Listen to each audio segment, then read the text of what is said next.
నమో భగవతే దక్షిణామూర్తియే నమః. దక్షిణామూర్తి విగ్రహాన్ని పరిశీలించినప్పుడు ఒక మర్రి చెట్టు కింద కూర్చుని ఒక కాలు రాక్షసుణ్ణి తొక్కిపట్టి ఉంటుంది. మరో కాలు పైకి మడిచి ఉంటుంది. చుట్టూ ఋషులు కూర్చుని ఉంటారు. ఈ భంగిమలోని ఆంతర్యమేమిటో తెలుసుకుందాం.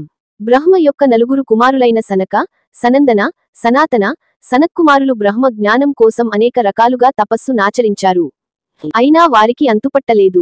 వారు చివరికి పరమ శివుని దగ్గరకు వెళ్లి తమకు పరమోత్కృష్టమైన జ్ఞానాన్ని ప్రబోధించాల్సిందిగా కోరారు.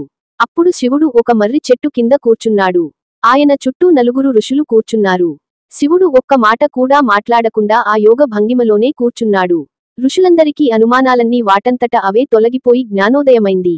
ఈ రూపాన్నే దక్షిణామూర్తిగా హిందూ పురాణాల్లో వర్ణించబడింది. ఈ రూపం మనకు ఏమని సూచిస్తుందంటే జ్ఞానమనేది మాటల్లో వర్ణించలేనిది, కేవలం అనుభవించదగినది అని. గురు దక్షిణామూర్తిగా మనం పూజించే దక్షిణామూర్తి గురువులకే గురువు. అందుకనే ఈయన గురించి మన పురాణాల్లో విస్తృతంగా వర్ణించారు. స్మార్త సంప్రదాయంలో గురు సంప్రదాయానికి ఆద్యుడు దక్షిణామూర్తి. ఉత్తర భాగాన అనగా ఎడమ భాగాన అమ్మవారి స్వరూపం లేని కేవల శివ స్వరూపం కనుక దానికి దక్షిణామూర్తి అని పేరు. మేధా దక్షిణామూర్తి వేరే దేవత కాదు. ఆ స్వామిని ప్రతిపాదించ మంత్రాలలో ఒక మంత్రానికి అది దేవతామూర్తి మాత్రమే. అలాగే శ్రీ దత్తాత్రేయుడు, గురుదత్తుడు అనేవారు వేరే దేవతామూర్తులు కాదు. ఈ దత్తుడు త్రిమూర్త్యాత్మకుడు, సర్వసంప్రదాయ సమన్వయకర్త.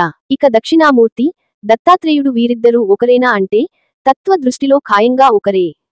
వ్యావహారిక దృష్టిలో, ఉపాసనా విధానంలో మాత్రం భిన్నులు. శ్రీరాముడు, శ్రీకృష్ణుడు ఒకరా, వేరా అంటే ఏమి చెబుతామో ఇక్కడ అలాగే చెప్పుకోవాలి. ఒక దృష్టితో భిన్నత్వం, మరో దృష్టితో ఏకత్వం.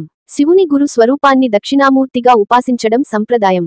దక్షిణ అంటే సమర్థత అని అర్థం. దుఃఖాలకు మూల కారణం అజ్ఞానం. అలాంటి అజ్ఞానం నాశనమైతే దుఃఖాలన్నీ తొలగిపోయాయి. దుఃఖాలకు శాశ్వత నాశనాన్ని కలిగించేది దయాదాక్షిణ్యం. ఈ దాక్షిణ్యం ఒక మూర్తిగా సాక్షాత్కరిస్తే ఆ రూపమే దక్షిణామూర్తి. మహర్షులు దర్శించిన దక్షిణామూర్తులు అనేక రకాలు. మొట్టమొదట బ్రహ్మకు దర్శనమిచ్చారు దక్షిణామూర్తి. ఆ తర్వాత వశిష్ఠునకు, సనకసనందనాదులకు కూడా సాక్షాత్కరించారు దక్షిణామూర్తి.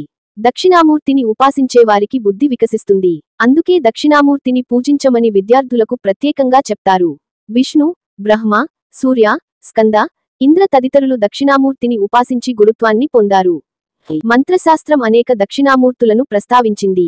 ఆ రూపాలు వరుసగా శుద్ధ దక్షిణామూర్తి, మేధా దక్షిణామూర్తి, విద్యా దక్షిణామూర్తి, లక్ష్మీ దక్షిణామూర్తి, వాగీశ్వర దక్షిణామూర్తి, వటమూల నివాస దక్షిణామూర్తి, సాంబ దక్షిణామూర్తి, సెడిల్ల హంస దక్షిణామూర్తి, లకుట దక్షిణామూర్తి, చిదంబర దక్షిణామూర్తి, వీర దక్షిణామూర్తి, వీరభద్ర దక్షిణామూర్తి, సెడిల్ల కీర్తి దక్షిణామూర్తి, బ్రహ్మ దక్షిణామూర్తి, సెడిల్ల శక్తి దక్షిణామూర్తి, సిద్ధ దక్షిణామూర్తి.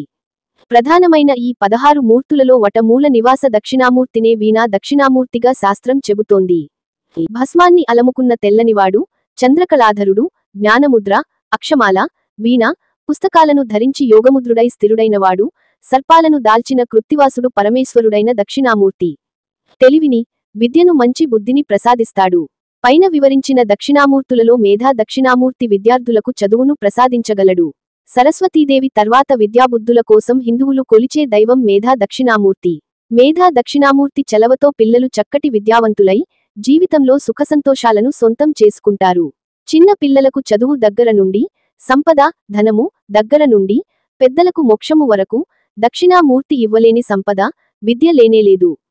చదువుకు, సంపదకు, మోక్షముకి అధిష్టానం అయి ఉంటాడు.